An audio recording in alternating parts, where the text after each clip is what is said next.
Presidente, il tuo volto parla da solo, oggi 1-0-0 che sta stretto al Treviso, però se non si butta il pallone dentro non si vincono le partite.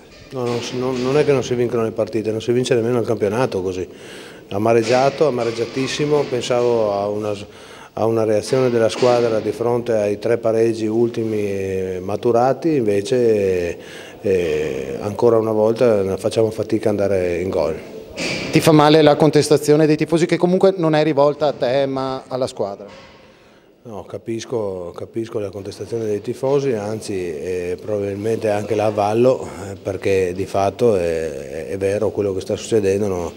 E di fatto non è neanche chiaro nemmeno a me perché ci sia questa situazione così di stallo e di fatica.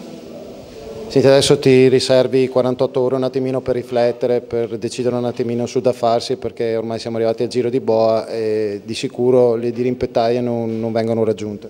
Martedì ho convocato una riunione perché voglio vederci chiaro, voglio capire esattamente cosa gli sta passando per la testa a tutta questa gente qui.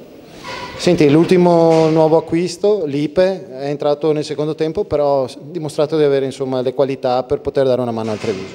Sai, oggi è difficile giudicare una persona, un giocatore, anzi per aver fatto 30 minuti in una situazione del genere.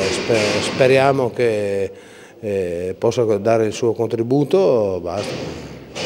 Adesso i tifosi reclamavano questa famosa punta, questo sfondareti, come dicono, ti stai guardando intorno sul mercato, si è fatta la voce di Franciosi in questo momento. Siamo in trattativa, adesso vedremo, sicuramente cercheremo di trovare qualcuno che possa dare la svolta per realizzare le reti di cui necessitiamo.